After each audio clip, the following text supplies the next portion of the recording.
Un clan hebreo se opuso al imperio más colosal del orbe, únicamente con la fe por arma. 800 varones vencieron a huestes de 20.000 soldados, un sacerdote longevo de Safi, a un monarca que se proclamaba divinidad. 5 hermanos transformaron irrevocablemente el porvenir de una nación. Esta constituye la narración más asombrosa de coraje y devoción que jamás se haya relatado, en la cual el Creador evidenció que no requiere muchedumbres para alcanzar triunfos inverosímiles. Los macabios no únicamente preservaron a Israel de la desaparición espiritual, sino que fundaron un reino que perduró por más de 100 años, todo originándose con un gesto de piadosa insurrección que conmocionó los pilares del mundo antiguo. Alístate para develar cómo una familia común se transformó en el conducto del Eterno para una de las emancipaciones más portentosas de la historia. En los registros de la crónica sagrada, contadas son las familias que han exhibido una confianza tan inflexible y un denuedo tan sobresaliente como los macabios. Su relato no es meramente un informe de contiendas y conquistas, sino un potente testimonio de cómo el Señor actúa mediante hombres y mujeres,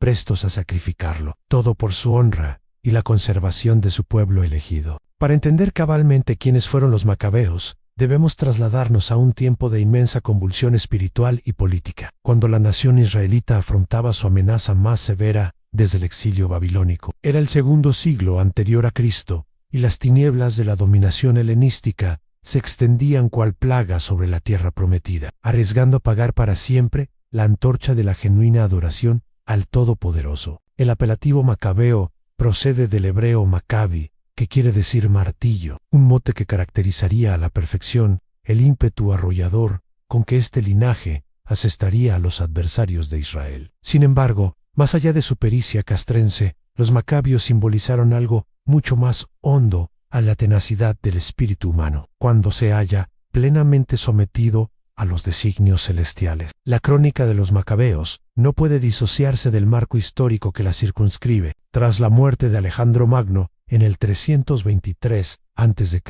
su dilatado imperio se fragmentó entre sus generales, denominados los diádocos. La comarca de Judea quedó bajo el señorío de los seleucidas, una estirpe helenística que reinaba desde Siria durante decenios. Los judíos habían conservado cierta autonomía religiosa bajo este régimen, observando sus tradiciones ancestrales y rindiendo culto en el santuario de Jerusalén conforme a los preceptos otorgados por Dios mediante Moisés.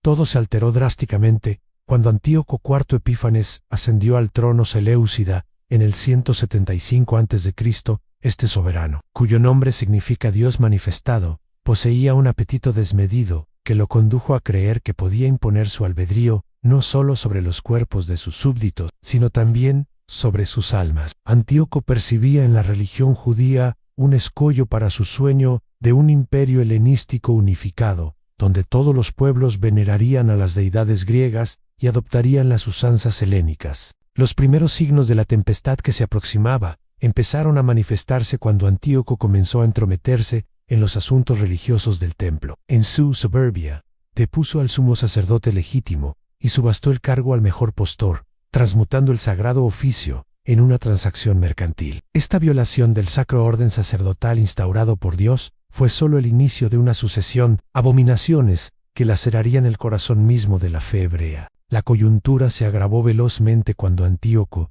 necesitado de recursos para costear sus campañas militares, empezó a expoliar el templo de Jerusalén. En el 169 a.C., el rey seleucida penetró personalmente en el lugar santísimo, sustrayendo los tesoros sagrados y profanando el espacio más sacrosanto del santuario. Para el pueblo judío, este acto representaba no solo un hurto material, sino una blasfemia directa contra el Dios de Abraham, Isaac y Jacob. Pero lo más pavoroso aún estaba por llegar. En el 167 a.C., Antíoco decretó edictos que vedaban por completo la práctica de la religión judía.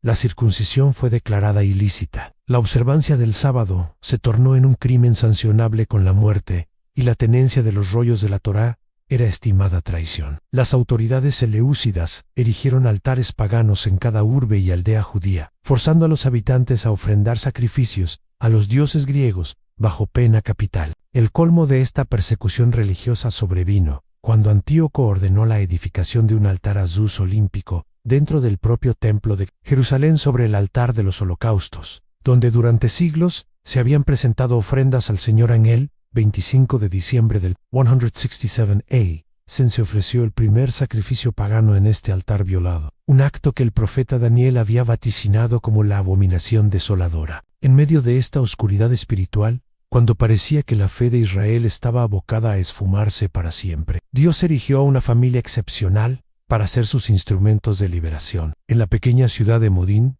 asentada en las colinas de Judea, habitaba un anciano sacerdote llamado Matatías, descendiente del linaje sacerdotal de Joiarib. Matatías había sido testigo de la progresiva degradación de su pueblo y había sentido cómo se desgarraba su corazón al contemplar la profanación del templo y la apostasía de muchos de sus compatriotas. La chispa que incendiaría la llama de la revuelta macabea ocurrió cuando los enviados de Antíoco llegaron a Modín para instaurar un altar pagano y obligar a los habitantes a efectuar sacrificios idólatras. Los oficiales seleucidas, conocedores de la posición respetable de Matatías en la comunidad, le solicitaron que diera ejemplo sacrificando primero a los dioses griegos. Le prometieron riquezas y honores, procurando persuadirlo de que la resistencia era inútil y que la acomodación a los nuevos tiempos era inexorable. Pero Matatías, con la dignidad de sus 80 años y la entereza de quien ha caminado fielmente con Dios toda su existencia, replicó con palabras que resonarían a través de los siglos: aunque todas las naciones que están bajo el dominio del rey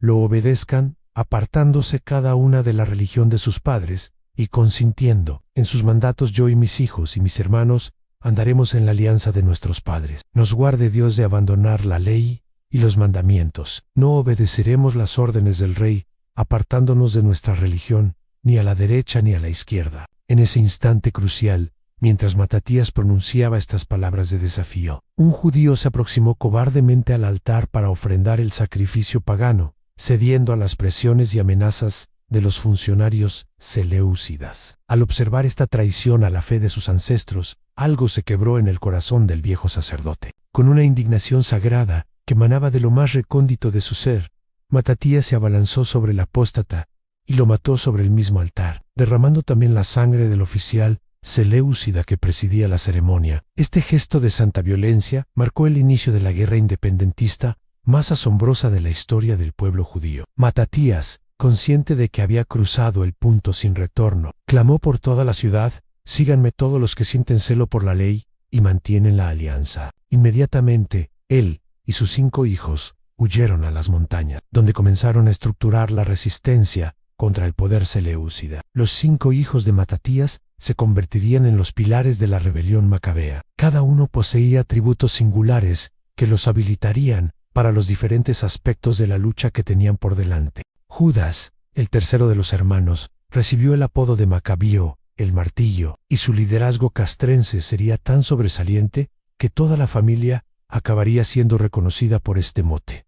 Juan, también denominado Gadi, era un estratega innato. Simón, conocido como Tasi, poseía una sapiencia política que sería crucial en las negociaciones posteriores. Eleazar, llamado Abarán, se distinguiría por su arrojo temerario en la lid. Finalmente, Jonatán, también nombrado Afus, conjugaría las aptitudes militares con una perspicacia diplomática penetrante. Durante el primer año de la rebelión bajo el liderazgo de Matatías, los insurrectos judíos desarrollaron tácticas de guerra de guerrillas que resultarían tremendamente eficaces contra las fuerzas seleucidas. Atacaban por la noche, demolían los altares paganos, circuncidaban a los niños judíos cuyos padres habían cedido a las presiones, y recuperaban los rollos de la Torá de las garras de los perseguidores. Cada triunfo, por menor que fuera, robustecía la moral del pueblo y evidenciaba que Dios no había desamparado a su pueblo escogido. Sin embargo, el peso de los años y las tensiones de la guerra empezaron a minar la salud del anciano Matatías. Consciente de que su tiempo en esta tierra concluía, reunió a sus hijos para entregarles sus últimas instrucciones, una arenga que revelaría la hondura de su fe y su comprensión de los propósitos divinos. Sus palabras, imbuidas de la sabiduría de las Escrituras y la vivencia de una existencia consagrada al servicio de Dios, se convertirían en el testamento espiritual de la rebelión macabea. Ahora, hijos míos, les dijo Matatías con voz trémula pero firme, sentid celo por la ley y dad vuestras vidas por la alianza de vuestros padres. Recordad las obras que hicieron nuestros padres en sus generaciones, y alcanzaréis gran gloria y nombre eterno. Entonces comenzó a rememorar los ejemplos de fe de los grandes héroes del pueblo de Israel, Abraham, que fue hallado fiel en la tentación y le fue imputado como justicia. José, que en tiempo de su angustia guardó el mandamiento y llegó a ser señor de Egipto. Finias, nuestro padre, que por su celo ardiente recibió alianza de sacerdocio eterno. Prosiguió evocando la memoria de Josué, que cumplió la palabra y fue constituido juez en Israel. Caleb, que por testificar en la congregación recibió heredad en la tierra. David, que por su misericordia heredó trono de reino para siempre. Elías, que por su celo ardiente por la ley fue arrebatado al cielo. Ananías, Azarías y Misael, que creyeron y fueron librados de la llama. Y Daniel, que por su inocencia fue librado de la boca de los leones. Estas palabras no eran simplemente un repaso histórico, sino una declaración profética de que Dios proseguiría obrando con poder mediante aquellos que se mantuvieran leales a su pacto. Matatías entendía que la batalla que afrontaban sus hijos no era meramente política o castrense, sino fundamentalmente espiritual. Era una guerra por el alma del pueblo de Dios, y solo aquellos que permanecieran anclados en la fe de sus padres podrían aguardar la victoria. Con su último aliento, Matatías designó a Simón como consejero principal, debido a su sabiduría, y a Judas Macabeo como comandante militar de las fuerzas rebeldes. Este ha sido fuerte y valeroso desde su juventud. Declaró sobre Judas: Él será vuestro príncipe de guerra, y hará la guerra contra los pueblos. Estas palabras resultaron ser proféticas, pues Judas demostraría ser uno de los estrategas militares más geniales de toda la historia antigua. Cuando Matatías falleció en el 166 a.C., y fue sepultado en el sepulcro de sus padres en Modín, todo Israel hizo gran duelo por él. Su deceso marcó el fin de la primera fase de la rebelión macabea y el comienzo de la era de Judas Macabeo, que transmutaría una insurgencia local en un movimiento de emancipación nacional que alteraría para siempre el curso de la historia judía. Judas Macabeo asumió el liderazgo de la rebelión con apenas 30 años de edad, pero ya había exhibido poseer una combinación extraordinaria de denuedo personal, genio militar y, sobre todo, una fe inquebrantable en el Dios de Israel. Desde el momento en que tomó el mando, quedó claro que no era simplemente un guerrillero más, sino un caudillo carismático capaz de inspirar a hombres desesperados a realizar proezas imposibles. La primera gran prueba de Judas arribó cuando Apolonio, gobernador de Samaria y uno de los generales más avesados de Antíoco, marchó contra los rebeldes con un ejército considerablemente superior en número y armamento. Los soldados profesionales seleucidas, con su disciplina griega y su equipo militar avanzado, parecían invencibles frente a los labriegos judíos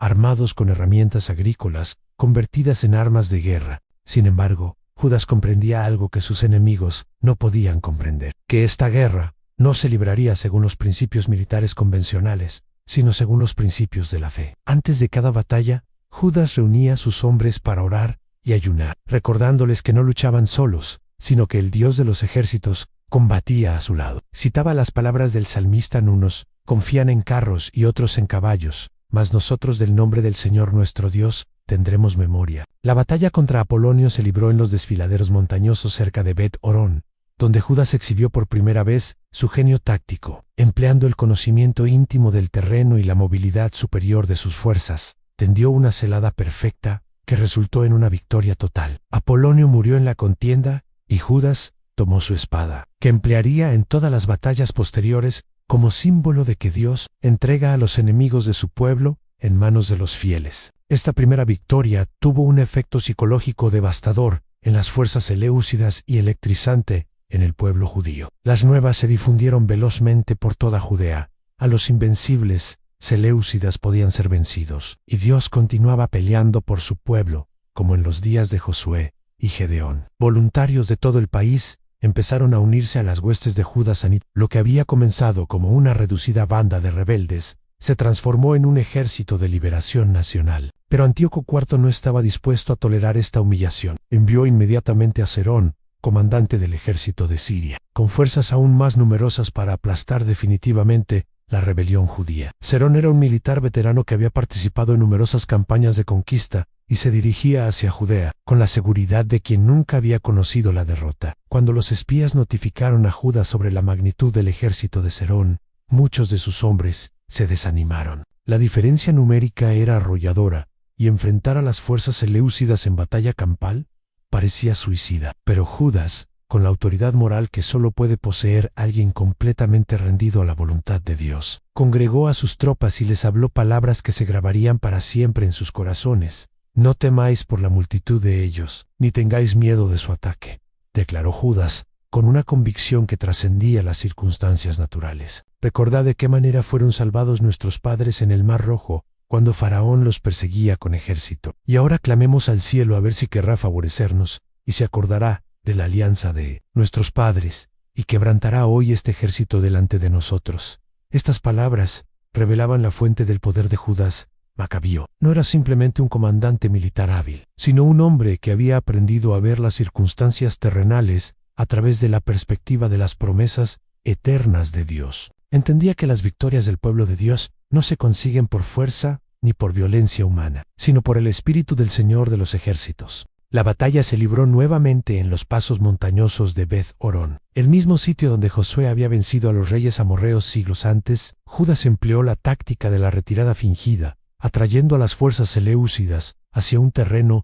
donde sus ventajas numéricas se convertían en desventajas. Cuando el ejército de Serón se halló atrapado en los angostos desfiladeros, los macabeos los acometieron desde todas las direcciones simultáneamente. El resultado fue una matanza completa. Serón pereció en la batalla junto con 800 de sus mejores soldados, y el resto del ejército huyó en completo desbarajuste hacia la costa mediterránea. Una vez más, Judas había demostrado que Dios podía usar a unos pocos hombres fieles para derrotar a muchedumbres impías. Estas victorias sucesivas tuvieron consecuencias que traspasaron las fronteras de Judea. La reputación de Judas Macabeo comenzó a difundirse por todo el imperio seleucida, y los pueblos sojuzgados empezaron a ver en él un símbolo de esperanza. Para Antíoco IV, sin embargo, estas derrotas representaban una amenaza existencial a su autoridad. Si un reducido grupo de rebeldes judíos podía humillar reiteradamente a sus ejércitos, otros pueblos sometidos podrían sentirse alentados a seguir su ejemplo. Decidido a aplastar la rebelión de una vez por todas, Antíoco tomó una determinación que revelaría tanto su desesperación como su subestimación de la determinación macabea. Dejando la mitad de su ejército para continuar la campaña contra Judea, partió hacia el este con la otra mitad para sofocar revueltas en las provincias orientales de su imperio, confiando en que sus generales más experimentados podrían resolver el problema judío en su ausencia. El mando de esta campaña decisiva fue entregado a Liceas, uno de los nobles más poderosos del reino y tutor del joven hijo de Antíoco. Liceas recibió órdenes explícitas de no solo derrotar a los rebeldes, sino de exterminar completamente al pueblo judío y repoblar la tierra con colonos paganos. Era, en esencia, una orden de genocidio, un intento de borrar del mapa al pueblo escogido de Dios en Licia. Consciente de la importancia de esta misión, reunió un ejército de 40,000 soldados de infantería y 7,000 jinetes, una fuerza militar que excedía considerablemente a cualquier ejército que los macabeos hubieran afrontado hasta ese momento. Además, confió el mando directo de las operaciones a 3 de sus generales más competentes, Antolomío, Nicanor y Gorgias, cada uno de los cuales tenía experiencia en el aplastamiento de rebeliones. La estrategia seleucida era simple pero efectiva, al fraccionar sus fuerzas en múltiples columnas, converger sobre las posiciones macabios desde direcciones distintas y aplastar la rebelión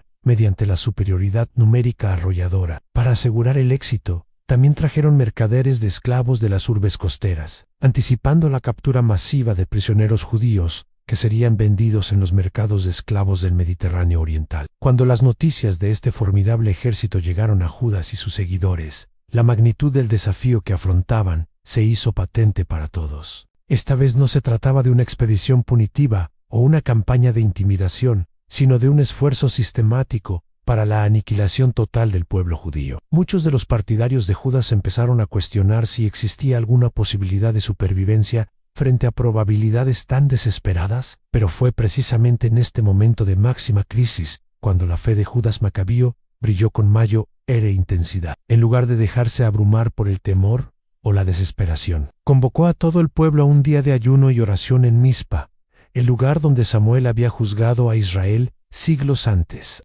Esta elección de ubicación no fue casual. Judas quería recordar al pueblo que Dios había librado a Israel de enemigos poderosos en el pasado, y podía hacerlo nuevamente. La reunión en Mizpa se convirtió en uno de los momentos más conmovedores de toda la guerra macabea. Millares de judíos, desde ancianos hasta niños, se congregaron para buscar el rostro de Dios en esta hora desesperada. Trajeron los rollos de la Torá que habían logrado rescatar de la destrucción seleucida, exhibiendo las páginas donde los paganos habían pintado imágenes de sus ídolos, profanando las sagradas palabras. Judas dirigió la congregación en una oración que reveló la profundidad de su comprensión teológica y su confianza inquebrantable en la fidelidad de Dios. Bendito seas, Salvador de Israel, oró, que quebrantaste el ímpetu del poderoso por mano de tu siervo David, y entregaste el campamento de los extranjeros en manos de Jonatán, hijo de Saúl, y de su escudero. Encierra también este ejército en manos de tu pueblo Israel,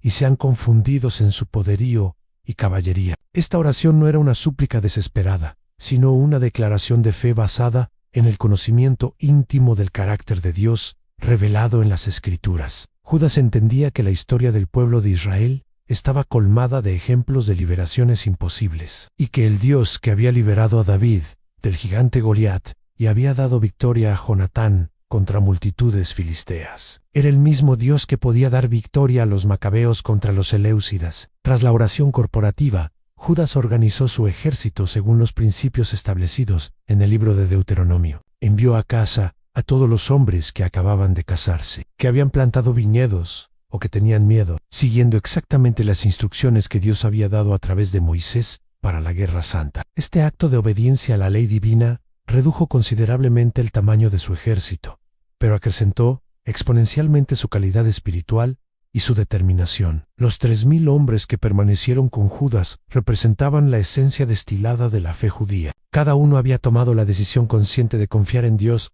hasta la muerte, prefiriendo morir como hombres libres que vivir como esclavos de un sistema pagano. Estos guerreros de la fe se convirtieron en los instrumentos mediante los cuales Dios evidenciaría una vez más que Él es quien otorga la victoria, no la muchedumbre ni la fuerza de los caballos. La batalla decisiva se libró cerca de Emaús, donde las fuerzas seleucidas habían establecido su campamento base. Gorgias, el más experimentado de los generales enemigos, había desarrollado un plan para atacar el campamento macabeo durante la noche, esperando sorprender y masacrar a los rebeldes mientras dormían. Sin embargo, Judas había anticipado esta táctica y había preparado una contramaniobra brillante, mientras Gorgias marchaba con sus mejores tropas hacia lo que creía que era la posición macabea. Judas condujo a sus hombres por rutas secretas hacia el campamento principal seleucida, que había quedado relativamente desprotegido. Al amanecer, cuando Gorgias descubrió que había atacado un campamento vacío, ya era demasiado tarde. Judas había lanzado su ataque contra el campamento enemigo, y las llamas se alzaban hacia el cielo como señal de una victoria imposible. La confusión en las filas seleucidas fue total. Gorgias regresó corriendo con sus fuerzas para hallar su campamento en llamas y sus reservas estratégicas destruidas. Los soldados profesionales seleucidas, habituados a la disciplina y el orden, se desmoralizaron por completo cuando comprendieron que habían sido superados tácticamente por un grupo de labriegos judíos. Judas aprovechó esta confusión para lanzar un ataque coordinado que resultó en una de las victorias más completas de toda la guerra macabea. 3,000 soldados seleucidas perecieron en la batalla y el resto huyó hacia las ciudades costeras en completo desorden. Más importante aún, los macabeos capturaron una cantidad inmensa de equipo militar, oro y plata, que les proporcionaría los recursos necesarios para continuar la guerra. Esta victoria en Emaús marcó el punto de inflexión definitivo de la rebelión macabea. Ya no se trataba simplemente de una insurgencia local, sino de una guerra de liberación nacional que había demostrado poder derrotar a los mejores ejércitos del imperio seleucida. La noticia de la derrota se extendió rápidamente por todo el mundo helenístico y el nombre de Judas Macabeo comenzó a ser pronunciado con respeto y temor en las cortes de los reyes paganos. Para el pueblo judío, sin embargo, la victoria de Emaús significaba algo mucho más profundo que un simple triunfo militar. Era una confirmación tangible de que Dios no había abandonado a su pueblo, que las promesas hechas a Abraham, Isaac y Jacob seguían siendo válidas y que la aparente debilidad de los fieles podía convertirse en fuerza cuando estaba unida a la omnipotencia divina. Lisias, al recibir las noticias del desastre de Emaús, comprendió que había subestimado gravemente tanto la determinación como la capacidad militar de los macabeos. El año siguiente regresó personalmente con un ejército aún más grande, 60.000 soldados de infantería y 5.000 jinetes, decidido a redimir el honor seleucida y cumplir las órdenes de exterminio de Antíoco. La campaña de Leseas, del año 165 a.C., representó el esfuerzo militar más serio que los seleucidas habían hecho jamás contra Judea. Esta vez, el general no cometió el error de dividir sus fuerzas o subestimar a su enemigo. En lugar de atacar desde el norte, donde los macabeos conocían cada piedra y cada sendero, decidió invadir desde el sur, a través de Idumea, esperando sorprender a Judas en territorio menos familiar. Judas, sin embargo, había desarrollado una red de inteligencia efectiva y fue informado inmediatamente de los movimientos de Liceas. En lugar de esperar el ataque enemigo en posiciones defensivas, decidió tomar la iniciativa y marchar al encuentro del ejército cerca de Betzer, una fortaleza estratégica que dominaba las rutas meridionales hacia Jerusalén. La batalla de Betzer se libró en condiciones muy distintas a los enfrentamientos anteriores. Esta vez Judas no podía depender de las ventajas del terreno montañoso o de las tácticas de emboscada. Era una batalla campal directa entre dos ejércitos disciplinados, donde la calidad de liderazgo y la moral de las tropas serían los factores decisivos. Antes del combate, Judas reunió a sus comandantes y les recordó las palabras que Moisés había dirigido al pueblo antes de cruzar el Jordán. Esforzaos y cobrad ánimo, no temáis ni tengáis miedo de ellos, porque el Señor vuestro Dios es el que va con vosotros. No os dejará ni os desamparará. Estas palabras no eran simplemente una fórmula para levantar la moral, sino una declaración teológica de que la guerra que libraban era fundamentalmente una guerra de Dios.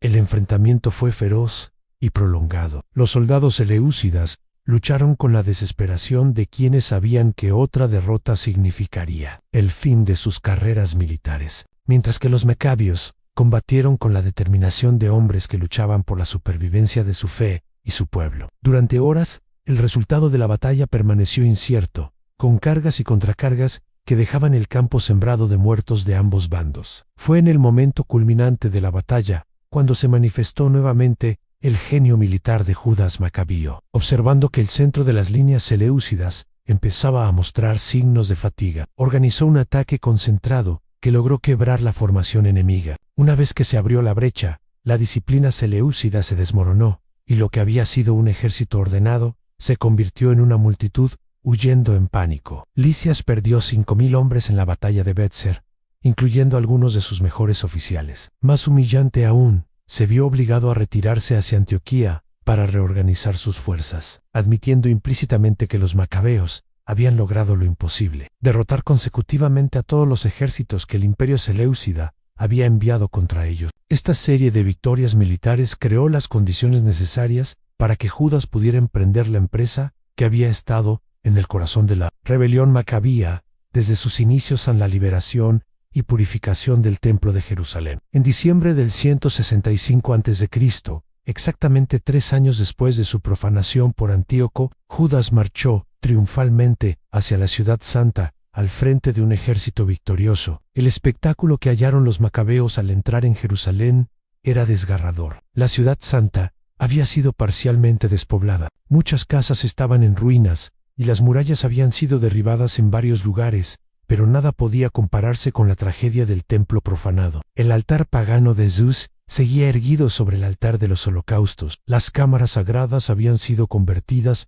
en lugares de prácticas paganas y la hierba crecía en los patios donde una vez resonaron los cánticos de los levitas. Judas y sus hermanos, al contemplar esta desolación, sintieron como si sus corazones se desgarraran. Aquí estaba el lugar donde Salomón había dedicado el primer templo con tanta gloria que la nube de la presencia de Dios había llenado el santuario. Aquí era donde generaciones de sus antepasados habían venido a buscar el rostro del Altísimo y a ofrecer sus sacrificios según la ley de Moisés. Y ahora yacía, profanado, abandonado, aparentemente olvidado por el mismo Dios que había prometido hacer de este lugar su morada para siempre. Pero en medio de su dolor, Judas recordó las palabras del profeta Ageo cuando el pueblo había regresado del cautiverio babilónico y había encontrado el templo en ruinas. La gloria postrera de esta casa será mayor que la primera. Ha dicho el Señor de los ejércitos. Y daré paz en este lugar.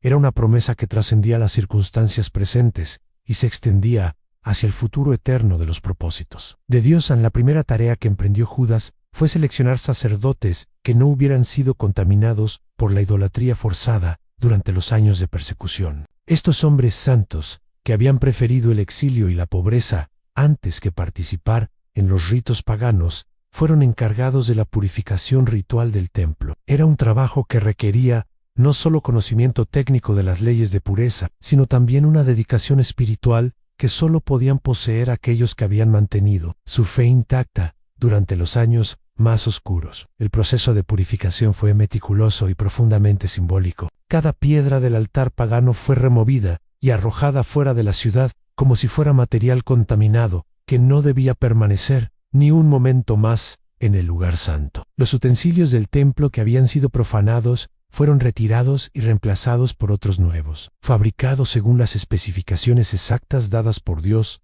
a través de Moisés y preservadas en la tradición sacerdotal. La cuestión del altar de los holocaustos presentó un dilema particular. Había sido profanado por sacrificios paganos, pero era imposible determinar si podía ser purificado o si debía ser completamente reemplazado. Tras mucha deliberación y oración, los sacerdotes decidieron desmantelar el altar contaminado y construir uno nuevo con piedras sin labrar, tal como había sido ordenado en la ley original. Durante 25 días, los macabios trabajaron incansablemente en la restauración del templo. No era simplemente una renovación arquitectónica, sino un acto de restauración espiritual que simbolizaba la renovación del pacto entre Dios y su pueblo. Cada elemento restaurado representaba una confesión de fe en que Dios no había abandonado para siempre su santuario, sino que estaba preparando una nueva manifestación de su gloria. El momento culminante llegó el 25 de diciembre del 165 a.C., exactamente 3 años después de la primera profanación. Al amanecer de ese día, los sacerdotes encendieron el fuego sobre el altar nuevo y ofrecieron el primer sacrificio legítimo que había sido presentado en el templo desde el comienzo de la persecución. El humo de la ofrenda se alzó hacia el cielo como una oración fragante y por primera vez en años, la presencia de Dios volvió a manifestarse en su casa. Pero fue en el instante de encender la menorá dorada cuando ocurrió el milagro que se recordaría por generaciones a los macabeos. Habían encontrado solo una pequeña vasija de aceite puro, con el sello del sumo sacerdote intacto, suficiente para mantener encendida la menorá por un solo día. Según la ley, era necesario preparar aceite nuevo, pero este proceso tomaría 8 días completos. Sin embargo, decidieron encender la menorá con fe, confiando en que Dios proveería de alguna manera. El milagro que siguió se convirtió en uno de los eventos más celebrados en la historia del pueblo judío. El aceite, que debía durar solo un día, ardió continuamente durante 8 días completos, hasta que el nuevo aceite estuvo listo. Era una señal inequívoca de que Dios había aceptado la restauración del templo y que su presencia había vuelto a morar entre su pueblo. El milagro del aceite se convirtió en el fundamento de la celebración de Hanukkah, la fiesta de las luces que conmemoraba tanto la victoria militar como la restauración espiritual lograda por los macabeos. La noticia de la purificación del templo se extendió rápidamente por toda Judea y las comunidades judías de la diáspora. Para un pueblo que había vivido durante 3 años bajo la amenaza constante de exterminio espiritual, la restauración del culto en Jerusalén representaba nada menos que una resurrección nacional. Las profecías de los antiguos profetas que habían hablado de la restauración del templo, después de períodos de desolación, parecían estar cumpliéndose ante sus propios ojos. Judas, consciente del significado histórico del momento, estableció que la purificación del templo se conmemorara anualmente, durante 8 días, desde el 25 de diciembre. Esta celebración no sería simplemente una festividad nacional, sino una remembranza perpetua de que Dios es fiel a sus promesas y que puede transformar la derrota aparente en victoria gloriosa. Sin embargo, la restauración del templo no significó el final de las luchas de los macabeos. Antíoco IV, al recibir noticias de estos eventos, entró en una furia que rayaba en la locura. La idea de que los rebeldes judíos hubieran no solo derrotado a sus ejércitos, sino también restaurado su culto, era intolerable para su ego megalómano. Inmediatamente comenzó a planear una campaña de exterminio, total que borraría para siempre el nombre de Israel de la faz de la tierra. Pero los planes de Antíoco nunca se materializaron. Mientras preparaba esta campaña final, el rey Seleucida murió en circunstancias misteriosas en la ciudad de Tobás, en Persia. Algunos historiadores sugieren que murió de una enfermedad repentina, otros hablan de locura, pero para el pueblo judío su muerte representó una intervención divina directa. El hombre que se había proclamado Dios manifestado y había intentado destruir la religión del verdadero Dios, había sido humillado por la muerte, demostrando la vanidad de toda arrogancia humana frente a la soberanía divina. La muerte de Antíoco IV creó un vacío de poder que los macabeos aprovecharon brillantemente. El sucesor de Antíoco, Antíoco V.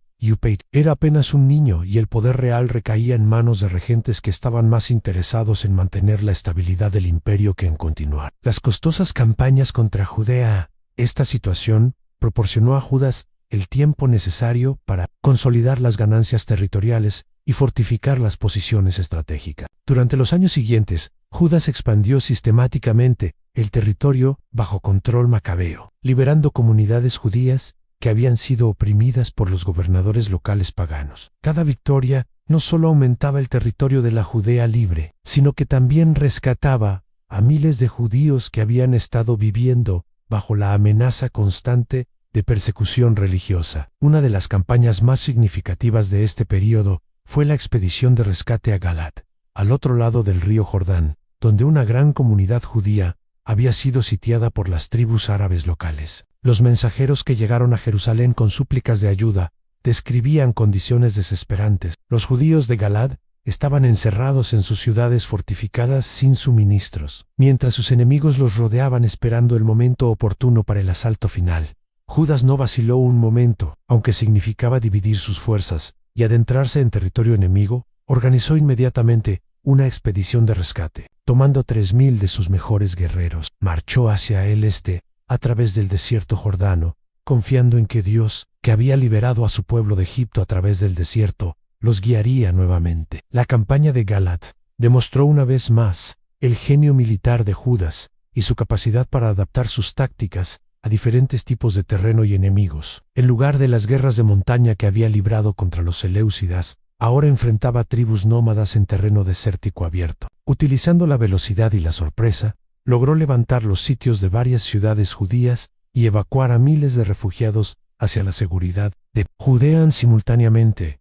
su hermano Simón condujo otra expedición de rescate hacia Galilea, liberando las comunidades judías del norte, que también habían estado bajo presión de los gentiles locales. Estas operaciones coordinadas demostraron que los macabeos habían evolucionado de una banda de guerrilleros locales a una organización militar sofisticada, capaz de conducir múltiples campañas simultáneas. El éxito de estas expediciones tuvo consecuencias que trascendieron lo puramente militar. Miles de judíos que habían perdido la esperanza de liberación vieron que Dios no había olvidado a su pueblo disperso, sino que había levantado libertadores que arriesgarían todo para rescatar incluso a las comunidades más remotas. El nombre de Judas Macabeo se convirtió en sinónimo de esperanza para los oprimidos y terror para los opresores. Pero quizás el aspecto más notable de estas campañas fue el cuidado que Judas mostró por los no combatientes. En una época cuando la guerra era brutal y la masacre de civiles era considerada normal, los macabeos establecieron estándares de conducta militar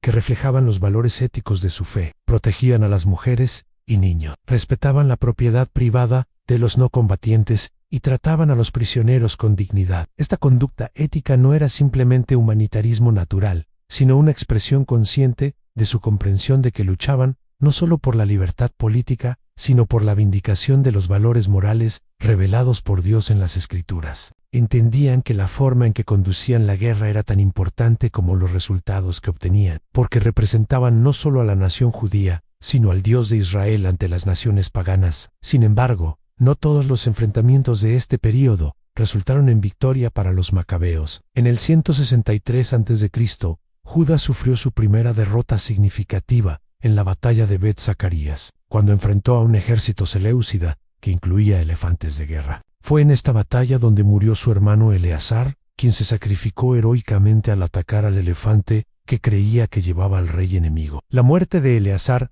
fue un golpe devastador para la familia macabea y una dura lección sobre el costo personal de la guerra de liberación. Eleazar había demostrado el mismo valor temerario que caracterizaba a todos los hijos de Matatías, pero su sacrificio también ilustraba la realidad de que incluso las guerras más justas exigen precios dolorosos de aquellos que las libran. La derrota en Bet Zacarías forzó a Judas a reevaluar su estrategia militar. Se dio cuenta de que aunque sus fuerzas eran superiores en motivación y conocimiento del terreno, no podían enfrentar indefinidamente las ventajas tecnológicas de los ejércitos helenísticos. Era necesario buscar alianzas y apoyo diplomático que equilibraran las desventajas militares. Fue en este contexto que Judas tomó una de las decisiones más controversiales de su carrera. Buscar una alianza con Roma. El poder romano estaba expandiéndose rápidamente por el Mediterráneo oriental, y los seleucidas ya habían experimentado varias derrotas humillantes frente a las legiones romanas. Una alianza con Roma podría proporcionar a Judea la protección necesaria contra futuros ataques seleucidas. La decisión de aliarse con Roma generó debates intensos entre los seguidores de Judas. Algunos argumentaban que cambiar un amo pagano por otro no representaba una verdadera liberación. Otros señalaban que Roma había demostrado ser más tolerante con las religiones locales que los seleucidas. Judas, tras mucha oración y deliberación, concluyó que la alianza romana era la única forma de garantizar la supervivencia a largo plazo del pueblo judío y su religión. Los embajadores que Judas envió a Roma fueron recibidos con gran honor en el Senado romano. Roma, siempre interesada en debilitar a sus rivales seleucidas, vio en la alianza con Judea una oportunidad excelente. El tratado que se firmó reconocía oficialmente la independencia de Judea y prometía apoyo romano contra cualquier agresión seleucida. Sin embargo, antes de que el tratado pudiera surtir efecto práctico, llegaron noticias alarmantes desde Antioquía. Demetrio, un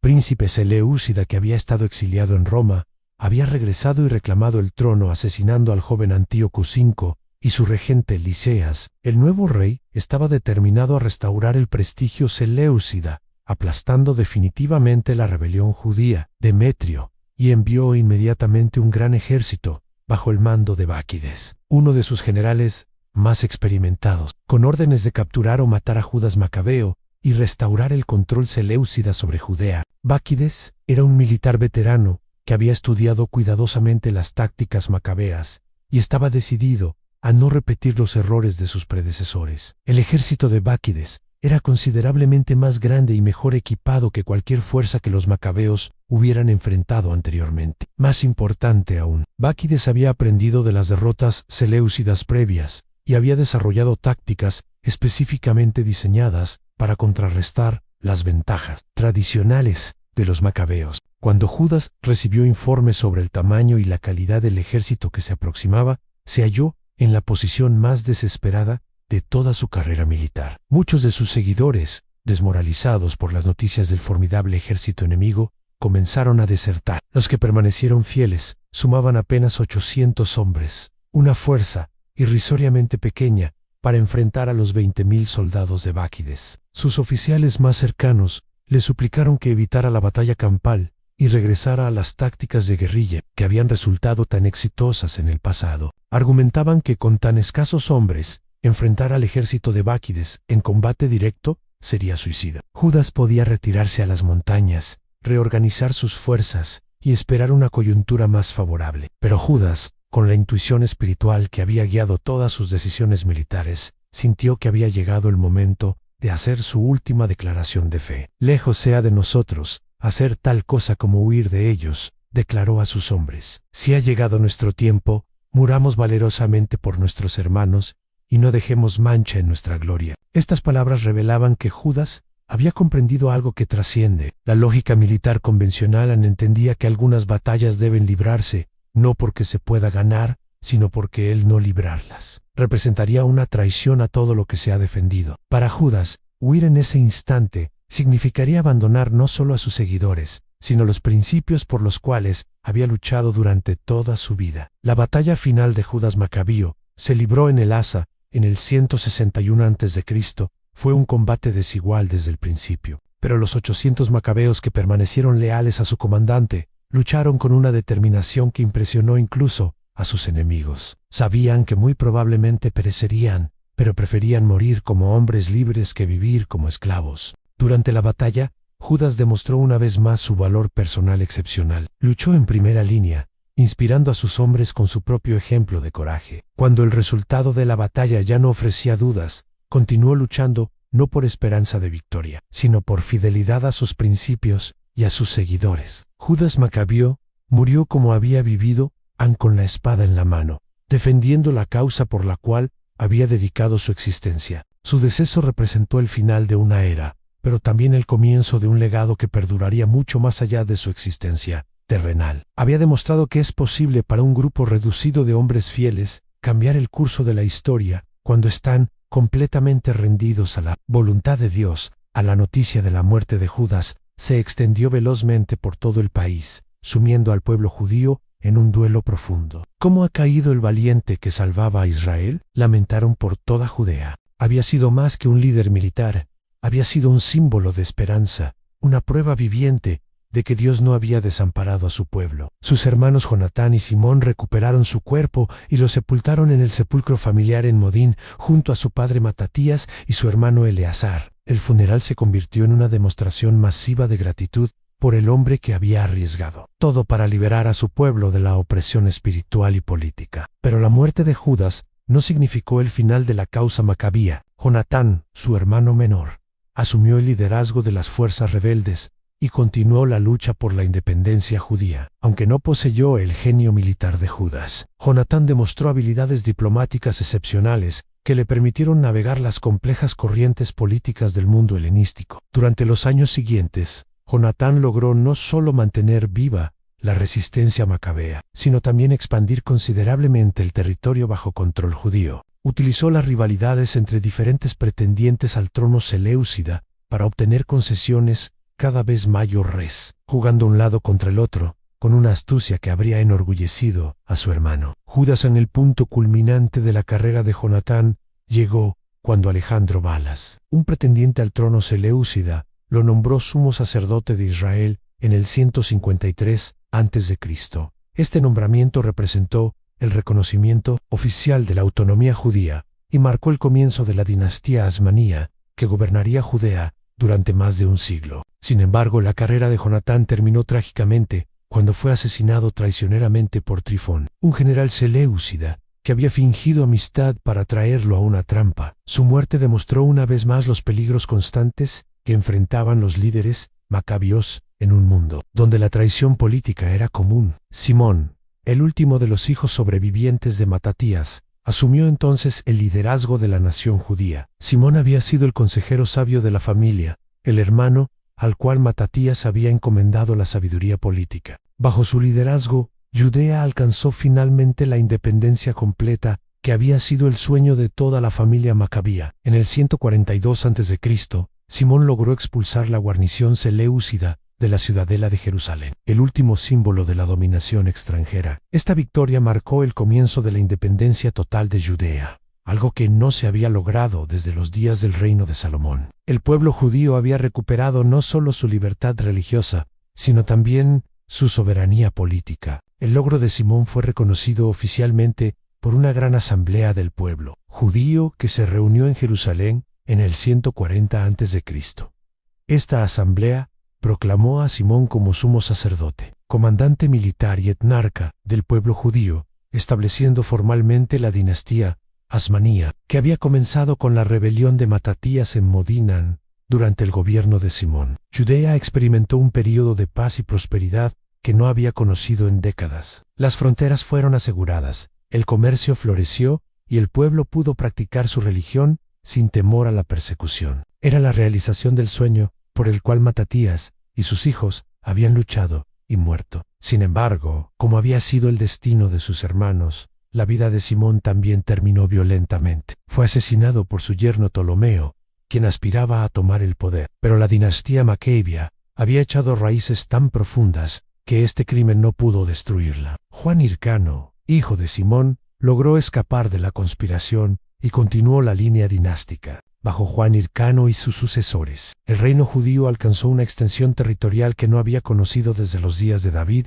y Salomón. Las conquistas militares de los asmoneos llevaron las fronteras de Judea desde Dan hasta Beerseba, restaurando gran parte del territorio que había pertenecido al Reino Unido de Israel. Más importante aún, los asmoneos mantuvieron la libertad religiosa, que había sido el objetivo central de la rebelión original. El templo permaneció como el centro de la vida espiritual judía, y las leyes de la Torá fueron observadas sin interferencia extranjera. La visión de Matatías, de un pueblo libre para adorar al Dios de sus padres según sus mandamientos, había sido completamente realizada. La historia de los macabeos no termina simplemente con el establecimiento de la dinastía Asmanía. Su legado trasciende las fronteras de su época y se extiende hasta nuestros días. Demostraron que la fe genuina en Dios puede superar circunstancias aparentemente imposibles, que la fidelidad a los principios divinos es más poderosa que la fuerza militar superior, y que Dios utiliza a personas ordinarias que se rinden completamente a sus propósitos para realizar obras extraordinarias. El ejemplo de los macabeos ha inspirado a generaciones de creyentes que han enfrentado persecución por su fe. Durante las persecuciones del Imperio Romano, los cristianos encontraron inspiración en la historia de Judas Macabeo y sus hermanos.